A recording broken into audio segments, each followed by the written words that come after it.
this concept that I would like to introduce of spatial networks, and how can we build a theory for this kind of networks that is heavily based on statistical physics concepts. So, the inspiration for this work is sensor networks, and I think most of you are pretty familiar about what these systems are. This is a new paradigm for computing that has came about a few years ago, and basically right now we are able to build little devices that are able to function as computers and also communication and sensing devices. So the point is that these are very small and they are battery equipped. So once you have access to this technology, what you can think about is this idea of pervasive computing. So basically you can throw them everywhere. This is the idea that came after Berkeley, and then many other institutions followed up with many projects about this. You can have this thrown from airplanes, and they can build a network and can monitor things like passing vehicles or in hospitals, building structures, climate in forests, and so on. So the idea is that once you have access to this kind of technology, really you can build systems whose complexity is suddenly growing, and also you can build them immediately. You can just deploy them. And the point is, what kind of theory do we need to build to understand what is the behavior of these large systems? The idea, it's not a new idea, it's an old idea, and basically it's the following. Once you have this complex system, what you see if you take a step back, it looks like a random system, something that grows randomly. However, you can ask what is the emerging behavior of this random system. The emerging behavior has some structure, it's not random anymore. Okay? And the idea is to use randomness as a tool which you can apply statistical analysis as a tool to reveal real system properties. Okay? So randomness is really a modeling tool. Why do I tell you that this idea is not new, it's an old idea? The reason for that is that for many years, statistical physics of disordered systems tried to explain the behavior of natural systems that look as random. Okay? So statistical physics of disordered systems provide the mathematical tools to discover the real behavior, the observable behavior in nature of complex systems. Here I have a slide that shows one example of this. This is an increasing concentration of DNA in a solution. Has increased the concentration of DNA. You see a phase transition at certain density value, at which this DNA starts forming crystals. It crystallizes and it changes phase from a liquid to a solid state. Okay? Here is a statistical model that tries to describe behavior such as this. You can use this percolation theory, that the discrete percolation theory finds its origin before 61. This is its continuum version by Hilbert, that was actually an engineer. Here is what he proposed. Suppose that you have a random distribution of points on the plane, okay? And this is uniform distribution, so you have a Poisson distribution of points of density lambda.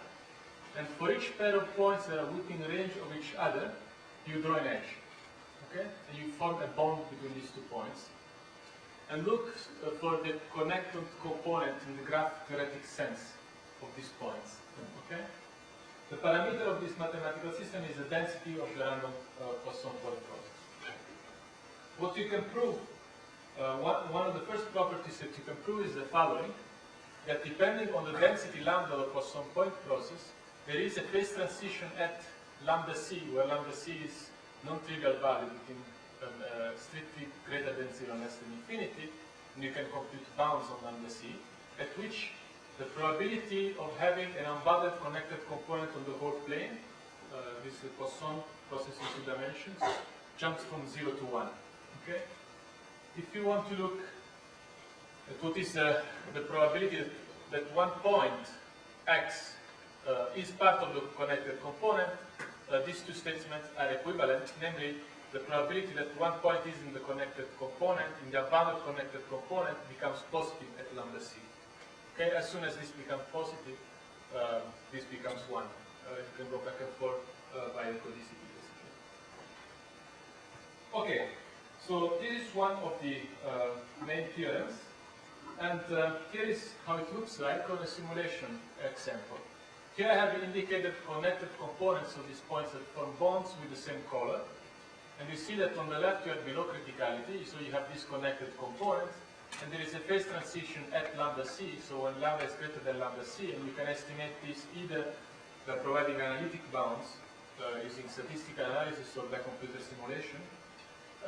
You get a large fraction of the nodes is connected, this unbounded component that spans the whole plane, and they basically invade the whole plane and they are connected. Also, the probability that one point falls in the connected component corresponds also to the fraction of points that you see here connected. Going back to the real system, here is again the simulation where you increase the density from left to right and you see the phase transition. And here is the natural system, the real system. And you see that with this theory we can basically explain roughly this behavior. Okay? So really we use randomness as a tool to explain what happens in real life.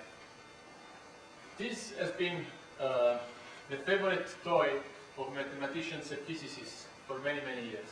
But in this story there is no diffusion. Second? In this story there is no diffusion. No, it's a stack. The stack. Yeah. It's been, I was saying, many people worked on this and extended this theory in both mathematics and physics. There is a whole activity in mathematics, people that study probability and build the fields of continuum percolation, discrete percolations, and so on. Physics as well, physicists look at these systems and are interested about them because of the phase transition behaviors that you observe in nature. There are applications in semiconductor, ferromagnetism, etc., etc. Okay, where do we come in? Where do engineers come in and networks come in? Well, what we really want to model as communication engineers, we want to use structure to dynamics, right? These models, usually, as you pointed out, are static models. You look at the structures of the bonds that these particles form. We're interested in modeling what happens with communication over a random structure. Okay? So now you have to think about these points as little devices that want to communicate between each other. So we want to move from a static to a more dynamic scenario. The first thing that I observed is that already the 1961 model of Gilbert that I just described, it's can be seen as a simple first-order approximation model for communication. And in fact, that is exactly what Gilbert had in mind when he came up with this model. He was an engineer at Bell Labs, and he was trying to model wireless multi-hop communication in the 60s. Here is the simplistic model. You have two nodes, xi and xj, and xj can receive data from node xi if the signal that it receives is above a certain threshold beta. Okay? So if you assume that the power dissipates from I to j, depending on the distance between I and j, you can say that two nodes close enough to each other can exchange messages. Here is the equation. You have xi that sends power p, and there is a loss factor. Okay? The loss is a function that in first order is approximated as a decreasing function from xi to xj. So it's an attenuation factor.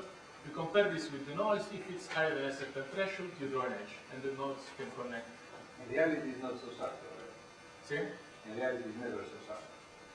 It's never so sharp. Yes, yes. Of course, it will not be sharp, and there will be other things that we'll talk about how to model this. And in fact, I mean, you can generalize this in many directions. We'll talk about some of them. Okay, this I told you already about what are these parameters. So now, if if we accept for one moment this very simple model, here's what you can claim. Well, below criticality, there is no phase transition, so you see disconnected components. So if these nodes want to communicate by sending messages in multi-hop, well, they can just, starting from the right component, you can navigate the right component up to some distance, and then you stop. Right? You multi-hop up to some distance, and then you stop. And it's a prettier picture. Sorry? It's a prettier picture. It's a prettier picture. When you go above criticality, Maybe explain what colors mean. yes. So the colors here are the same as in this picture. So you have to imagine 2 points that are the centers of these disks. If they are close enough to each other, they connect. Okay? So you draw an edge, meaning that the 2 disks intersect, and you draw the 2 disks with the same color. If you draw this up at a much higher scale, the disks here are just pixels. So 2 pixels that are very close, you cannot really see the disk shape, but you just see the pixel. So you have like thousands of nodes here, and the red cloud is a connected component of nodes. Okay?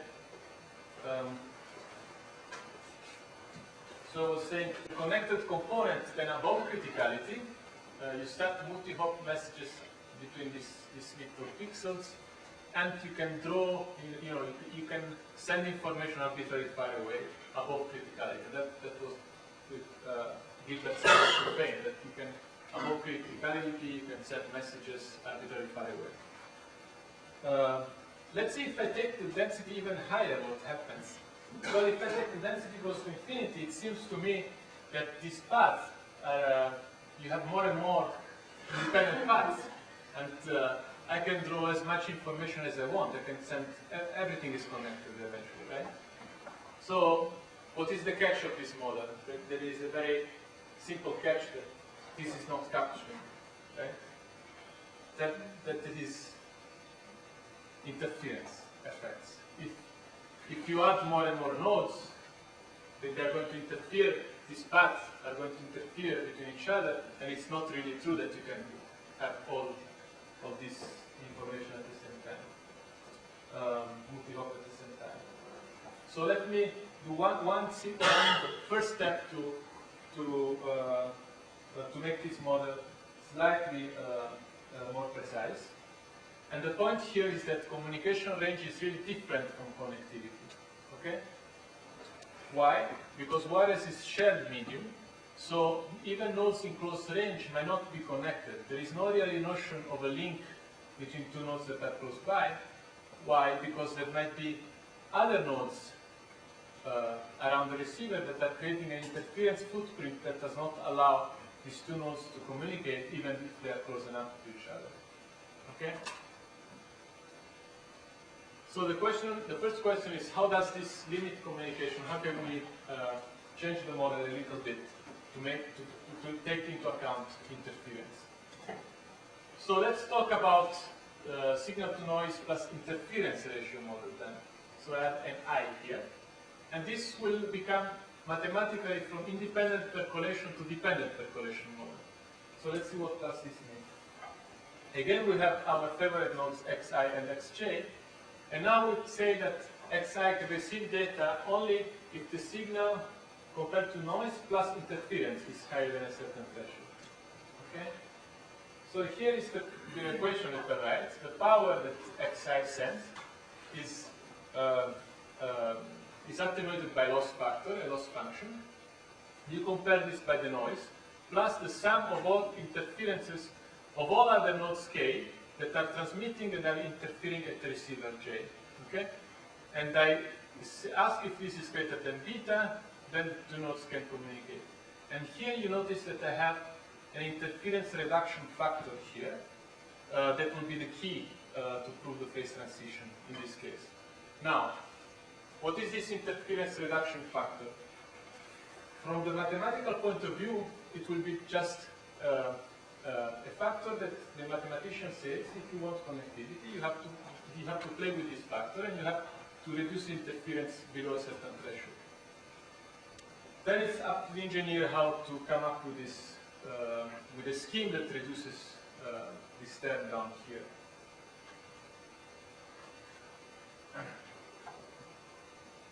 And if you talk to engineers, they come up and they tell you that you can do CDMA, you can reduce interference, and so on. But for us, let's look at the mathematical model for now. Here is the corresponding phase transition theory. How does it change when you introduce interference? This giant connected component appears when the density of the Poisson process is higher than a certain threshold as before. But now you have to have the interference to be reduced by critical factor gamma star. So you have to take also gamma small enough, not only the density high. See, these two things are somehow trading off. If you have the density very high, on one side you are going towards connectivity because it's good for you. On the other side, you are generating interference. So you want to take it high, but on the other hand, you don't want the interference to be too high. And there are different results depending on the attenuation function. So here is, you want to reduce the interference term by factor gamma, gamma less than gamma star. So here is the theorem. For any density higher than the critical density when there is no interference, there exists a corresponding interference reduction factor such that when you have gamma less than gamma star, you have almost surely, means with probability that tends to 1 as the system, not at tends to 1, here we're on the infinite plane. So there exists with probability 1 an infinite connected component in the graph lambda gamma, that is the graph on the plane. Here is a simulation of what this is saying. So let's see. Here you have the node density lambda, so you increase the density. And here you have this critical value gamma star that has been computed by simulation using some given parameters for the power and for the attenuation function. So for when lambda is greater than lambda c, so this value is the value of percolation without interference, of Hilbert's model. As you take this greater than lambda c, you enter the supercritical region, the one where you have this phase transition, this unbounded component, provided that your interference is below some threshold. So on one side you want to go on this side to have connectivity, and on the other one you want to go down this side to enter this region. Okay? So I want to stress out that all we know about this curve is the existence of a non-trivial point here, right? The existence of this region, and we know the tail behavior. The overall shape of this function is unknown and depends heavily on the attenuation function, whether the attenuation function is sharp or it's depending on what kind of attenuation you have different curves. But this is studying this function is quite open. The other thing that I want to point out is the following: that Can I ask a question? Yeah. Are there any results about the sensitivity of this result to the Poisson assumption of the point? Right. So the original Hilbert's model, the one without interference, in that case there has been extensions for different distributions, not Poisson, and actually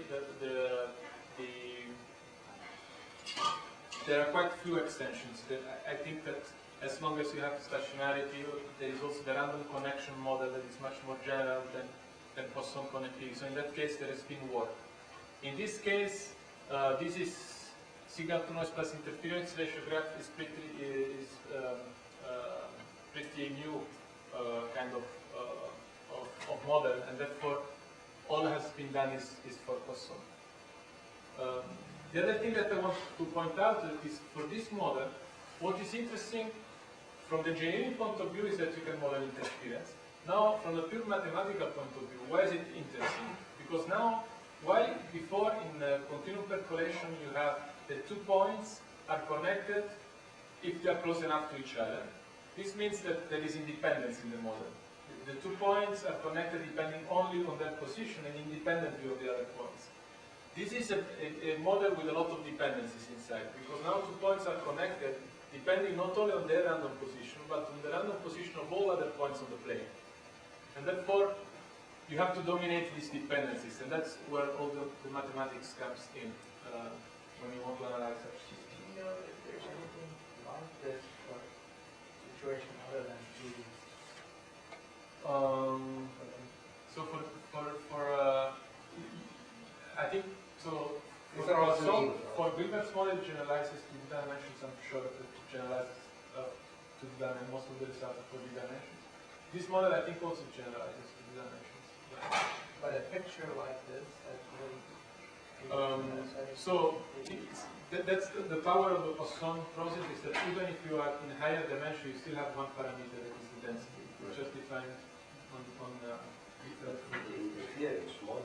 The consideration of departing from the Poisson model is critical, because in this model you have all the points of the Statistical Poisson distribution are assumed to be transmitting simultaneously. Yes.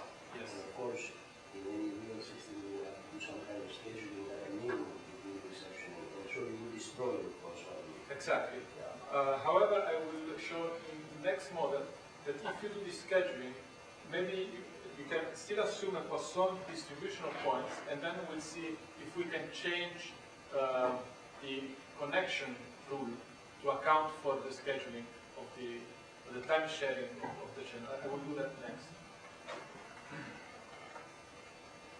Okay.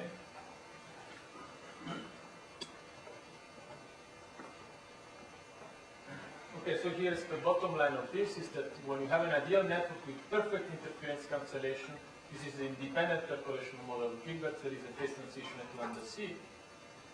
When nodes cause interference, introduce all these dependencies that you have to somehow to dominate, and there is a phase transition provided that you can decrease the interference factor. Now I want to, this is one step, I want to take one more step. Okay? I really want to model not only connectivity, but I want to model information flow. So here is Claude Shannon, and I don't think that Shannon would be, or any information theory would be completely satisfied with this connectivity model in wireless. The reason is because what we care really about, what information theory tells us, is that we don't care too much about connectivity, but we care about rate more than connectivity. What do I mean by that? If I want to send a message from here to Mars, right, and I have a tiny little transmitter, in principle, what I could do, I could always send my message wherever I want, provided that I decrease the bit rate a lot, right? So here is the idea. You have node xj, and node xj can receive data from any node xi now in the network, not only from the close by nodes, but at a certain rate. And the rate depends on the random spatial configuration of the points. So here what we do is, again, in first approximation, what we can certainly do is consider the interference term, sum all the interference, and treat them as noise. Okay? So the rate is log 1 plus SNIR. So the signal that we receive compared to noise plus all the interference, and you consider all this interference as noise. So can I point out that here we did already a big step of transition from the previous conceptual model, because before you had the threshold, and so of course the threshold could be combined with that attenuation factor. Now you throw that away. I throw away the threshold, and I say instead of putting a threshold, I somehow put a dynamic threshold. I put something that says, depending on what your SNIR is, you will have some rate. Okay? So that plays the role of the threshold. So now if you want... Yeah, except that this, of course, formula assumes a Gaussian model for the transmission, while before with the threshold you could have Yes, any channel. that's true. Also, Massimo, the numerator there would have the transmit file, not the decay file that we see in the log combination. That would be the transmitter file. This will be the receiver power, right? The transmitter file divided by the noise. So this one takes into account the attenuation. This takes into account the channel. This takes into account the channel, right? Automatically comes into the denominator. No, Okay. No, that's okay. All right. I think that Sorry. Where do you account, you say that I can have any rate within any nodes? not any rate, a rate No, limited. sorry, you can have a rate within any nodes. Yes. In fact, now, That's not correct, right? well, let's see. In a multi-code network, I'm not able to do that. In fact, you might think about this. You might think to have an information flow model in which, so here's what I'm thinking about. The network is a click, in principle. Every node can send information to any other node in the network. The network in reality will be a bunch of cliques. It would be very difficult to imagine a graph in a real network that you won't have a collection of cliques and not just a click. I think you mean at least the user path. No. Click to mean that I am your neighbor in my neighborhood. Yes. So let me explain what I mean. Everybody can send messages to everybody else. So that is what I mean. Everybody can send to everybody else. However, now edges have weights that are the rates. Okay. So now I can send messages everywhere I want, but I'm limited by the interference of the other nodes. Okay. So the real network will what it will do. It will choose a subset of the edges of this click that you have in principle and decide that on these edges, that's where the transmission will happen, and will compute the rates on these edges. So to build the network now, you can select any subset of the click edges that you want, okay? And on that subset, you compute the rates, okay? So now there is this idea of scheduling. Now, here it is. This one could send messages to everybody, anybody he likes to. However, now it's my job to decide that this node sends messages to this node. Okay?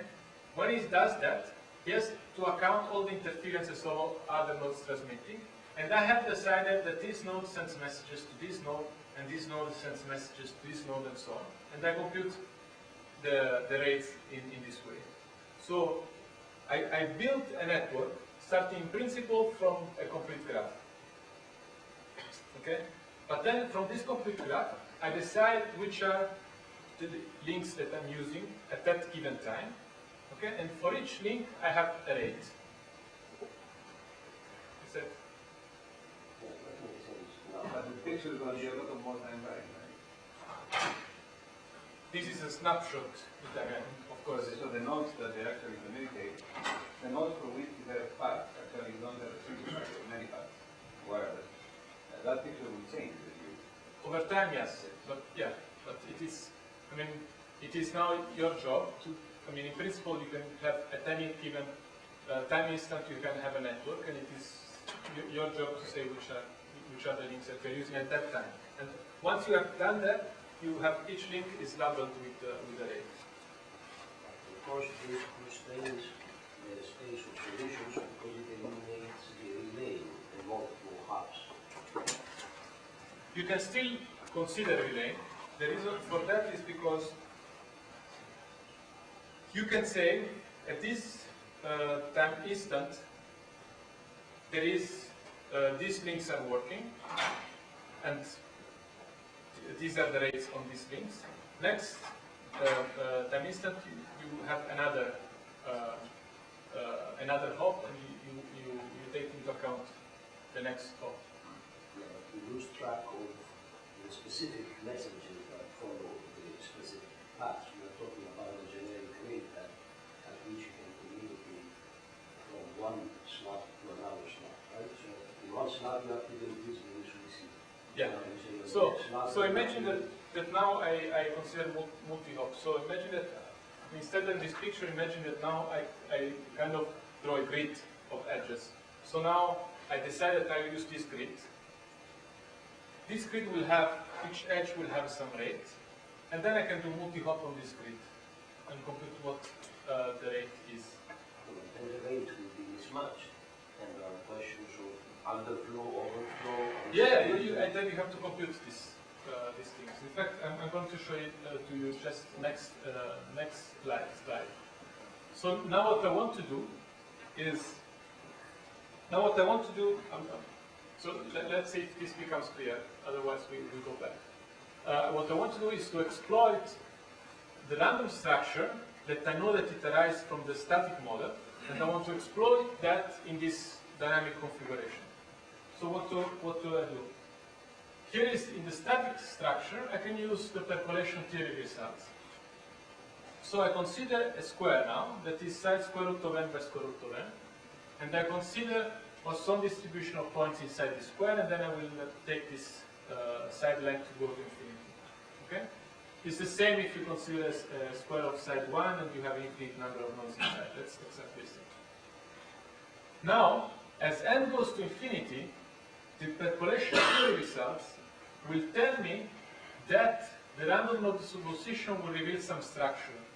In particular, there is one of the basic theorem in percolation theory, is Russo-Seymour-Welsh theorem, basically says that there exists crossing path of constant hop lengths asymptotically almost surely. So with probability 1 as n goes to infinity, there exists node positions here that are crossing this network from top to bottom, and the distance between these nodes is constant hop length.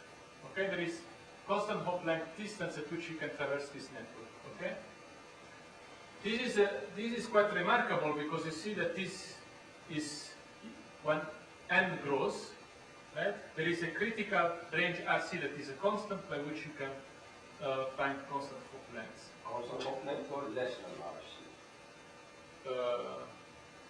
There is a critical range, so if you choose RC, you are sure that you can find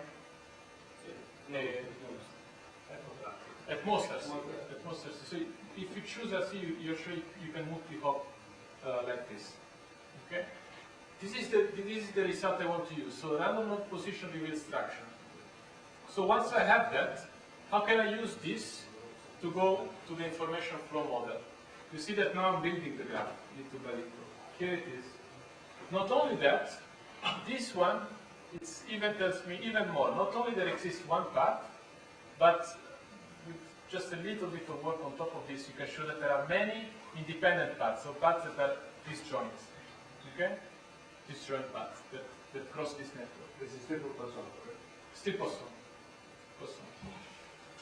So, Can you give a rough idea of connection between RC and N? How RC changes when you increase N?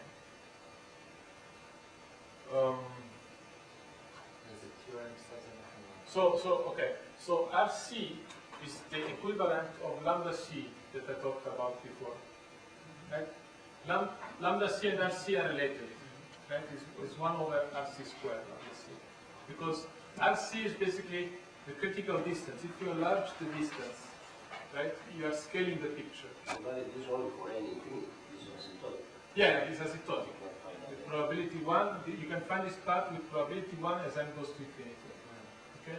So RC here plays the role of the density. So there are two ways you can do. You either play with RC and let this picture blow up, right? And then you find a critical RC, a critical range of values. Or you could take this square constant and increase the density inside the square. And then you find lambda C. Right? It's the same. You can go by scaling. You can map one into the other. This is without infinity. This is not even talking about communication, just structure, just where these nodes are located. This is what you know. Now, we can use this path as wireless backbone to multi-hop traffic and compute an achievable information rate per source destination pair. Okay? So here is the idea that you know that there is this path, and you can prove that asymptotically it exists from top to bottom, from left to right. Then there is a source and a sink.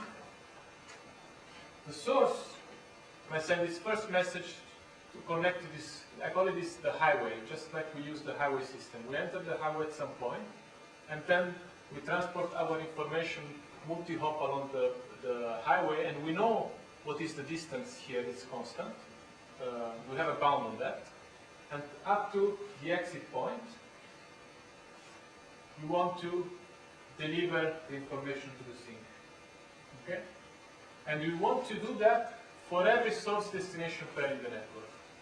Okay? How can we compute an achievable information rate now? The reason why we can do that is because now we know some of the structure. We know that this is bounded by a constant here. Okay? We also can compute a bound on the distance between the source and the closest highway. Okay? And we can divide the nodes into sets that access the highway to compute the traffic on the highway. Okay? So let's see. First of all, you can show that there are order square root of n disjoint crossing paths. And this crossing path is just a structure. It's just paths that where nodes are close together by a constant. And there are square root of n order of this and are disjoint. This comes from percolation theory. So this is the structure. Now, since the distance between two nodes on the path is constant, when you compute the rate, you see that each path can sustain a constant information rate. But that now is using interference, while the previous existence of the path. Yes, yeah. Exactly.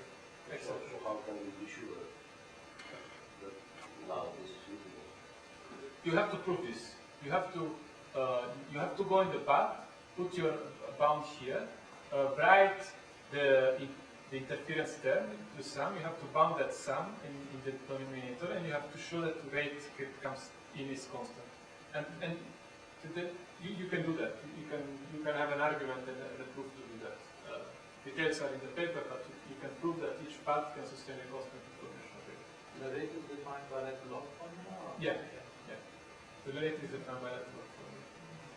However, now then you have to compute how many nodes each path has to send, because there is not only that's what the path can handle constant information rate, but then you have to compute how many nodes are using this path, because there is a relaying cost also.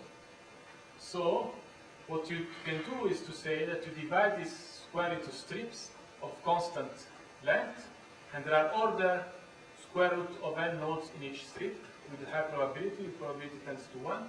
So each path has to serve order square root of n nodes. If you can assign nodes to paths. Nodes in this strip access this path. Nodes in this other strip access the other path.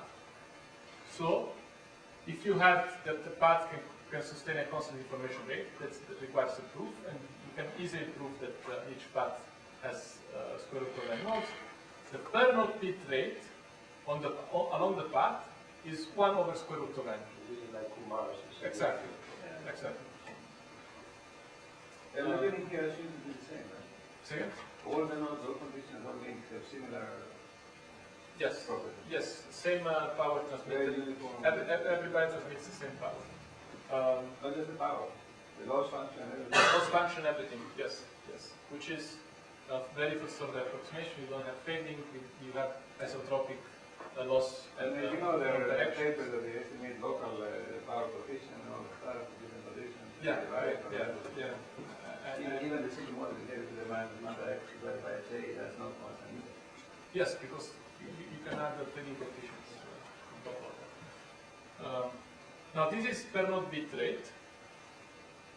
The last step is that you want also to show that nodes can also access paths at this rate. Remember that there was the first hop. You also have this first hop that you have to compute, right? The single hops are order square root 1 over square root of n, and then there is also this single hop, and you have to do and make your hands drift into the computation there to ensure that this is not the bottleneck. that you can also have that rate in the first hop. So once you have that this per node information rate asymptotically in this model is 1 over square root of n, or 1 over square root of n, and actually this is somehow closing a little gap here. This is not a major contribution because I think that the major contribution is bringing this statistical physics idea inside here. But if you look at Gupta and Kumar results, they have that when there is randomness, they have this log n factor that pops in because they, instead of using this percolation path that are kind of wiggling around, they use straight path. And by using straight path, you require somehow full connectivity that is a stronger assumption. You need more order than what you really need. Yeah. This half-log formula that you used, that treats at the receiver, it treats all the unwanted people as noise. As noise, yes. And then you get the results based on that. Now, suppose the receiver were to do something smarter, does it mean? Very good. Very good question. In fact, these are network theoretic constructed bounds. So basically, you go from top, from bottom. You need upper bounds, information theoretic upper bounds that take into account that you might not even want to do multi-hop. You might want to do some any strategy, any complicated coding strategy you could think of. And people are also working on that. So that requires a different kind of mathematics because it's basic information, pure information theory. There is a paper by Xie and Kumar that recently proves that just assuming power decay, law, not assuming any communication strategy, you have 1 over square root of n also bound for high signal attenuation, in presence of high signal attenuation. So the loss function has to decay high enough. Exponential, right? Exponential, yes. Or 1 over r to the 6th or something. Either with the exponential factor or with a very high polynomial. And then after Xie and Kumar, there are others like Levesque and Telatar that also have results along these lines. Still, simultaneous detection of multiple messages is not assumed. Is not assumed. Yeah. And that is the possibility. There's also a possibility, yes. So right now, this basically are the network theoretic with multi-hop. And these are people are trying to make this information theoretic from upper bound. And usually what it is somehow sensed or believed is that 1 over square root of n should be the bound. But still there is, this closes a gap, but only between lower bounds. It does not close the gap. The upper bounds are, this is a matching upper bound under some assumptions of signal attenuation and so on. Okay, so this is the picture. And also one other thing that I might want to tell you is that right now I'm assuming all power is the same and I play with the rates with this log formula. I could do the same and say the rates are all constant, just like Kumar approach, and I play with the powers and the scale the powers. So it's the same. So what is this telling us? That maybe the optimal operation point is to operate between order and disorder. If all hops, if you try to communicate with hops that are too short, you cannot find this highway. So you're stuck at some point, there is no crossing path. If you're above criticality, you have this path, you have to go around some clusters, and these clusters are the ones that will connect to the highway with the longer hop, but you can do it. And when hops are even larger than that, grow with log n. These are the hops that in Gupta and Kumar they use. You can use straight line routing, but then you lose log n factor. Right? This is too much order here because you go, allows you to go straight line, but then you're losing something in your rate. So the optimal point looks like it's between order and disorder. So now, in the last part of the talk, I want to introduce one more concept, that is, try to use this theory not only to look for communication flows, but let's do some time dynamics analysis. And for that is a different thing. I'm looking now at critical node lifetimes. Okay? What do I mean by that? The idea here is that nodes have batteries that discharge over time. Okay? So a node after Sorry, before you go, is there doesn't it change the mobility in the previous setup? For the previous setup, yes, there are actually, I didn't consider this, there are results when nodes move, and actually there is one paper, Grossglaser and Shea, that show that instead of 1 over square root of n, you can do constant, each node can have constant throughput if you have mobility. However, that will increase your delay, meaning that for that to happen, really what you measure, I mean, it's two nodes move until they get very close to each other, and when they're close to each other, they exchange the message. So that's not in fact, two very hops. curious and interesting, but it's very useful. Yeah. Like particle. So you are not really measuring. Yeah, It's like never underestimate the throughput of a truck full of CD-ROMs going on a highway, right? or 747. Yeah, right. So there are also, actually there are some more recent papers that have shown that there is actually a trade-off between mobility and throughput. If you want to decrease throughput, you have to add mobility and the other way around. So shifting gears here, I was telling you about these nodes that can fail at random time because the battery decays. So if you have a random network, at some point you will have at some point blind spots will arise. What is a blind spot for me? It's a node that does not have any neighbor that is active anymore. Okay, that is my blind spot.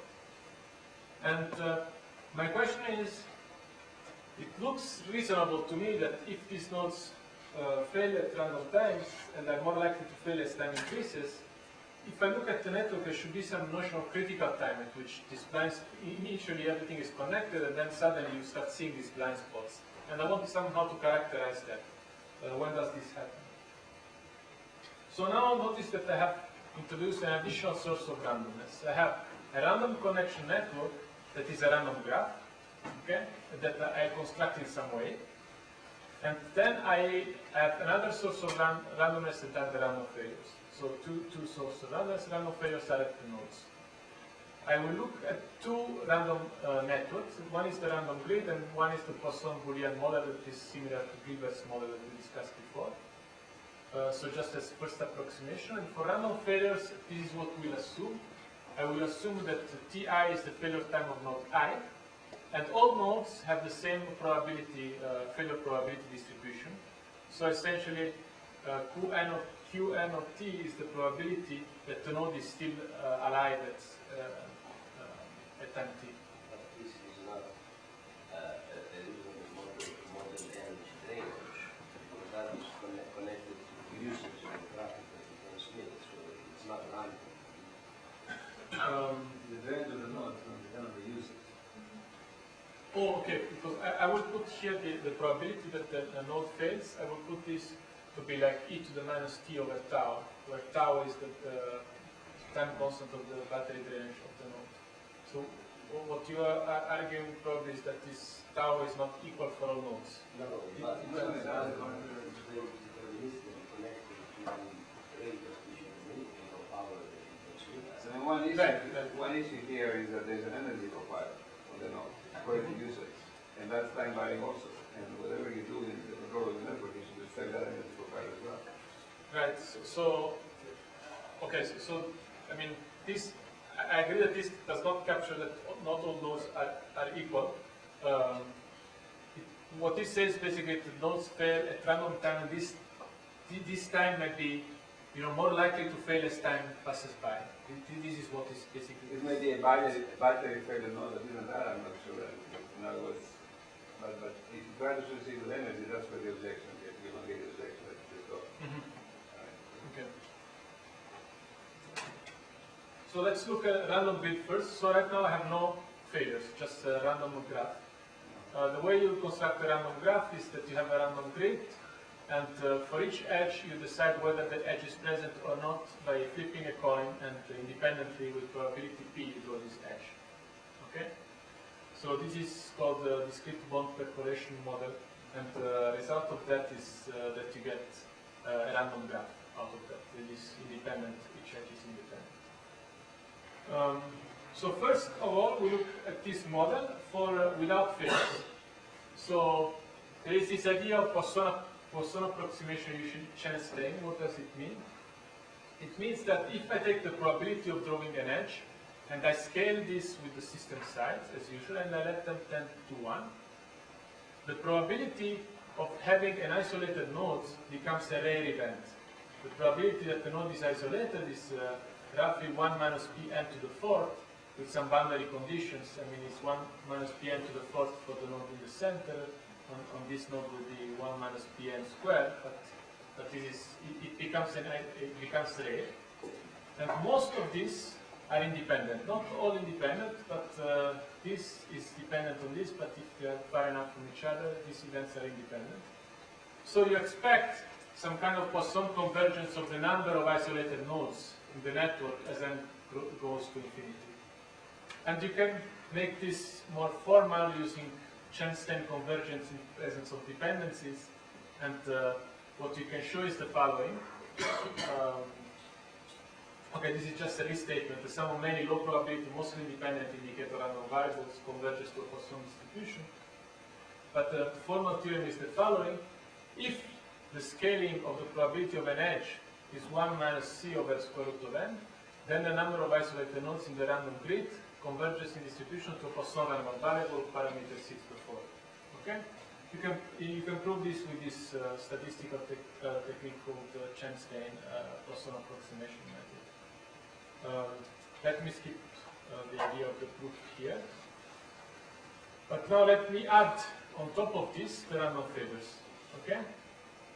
So this we have done. Let's add random failures. So now you have to think about fixing the system size n, let time Tn evolve, and ask what is the critical Tn at which you can observe blind spots. So here is the random network that you get because of the probability of the edge, and then time elapses, one node fails, another node fails, time is going by, nodes fail, still everything is, there are no isolated nodes. Completely isolated. Yes.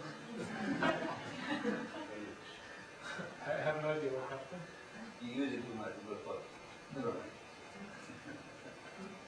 So time goes by, and then eventually, here it is. At some time, there is a blind spot. Okay? So you want the time to the first blind spot. Time to the first blind spot. Time when initially I don't see blind spot, and suddenly I see one or more blind spots. So here is the generalization of the previous theorem along a sequence time Tn such that Tn satisfies this equation. The number of isolated nodes converges to a Poisson random variable of parameter c to the 4. So notice that now you have that this depends on the failure rate Qn, because now I also have the failure rate Qn. And also if Qn is 0, there are no failures, and you delete this term.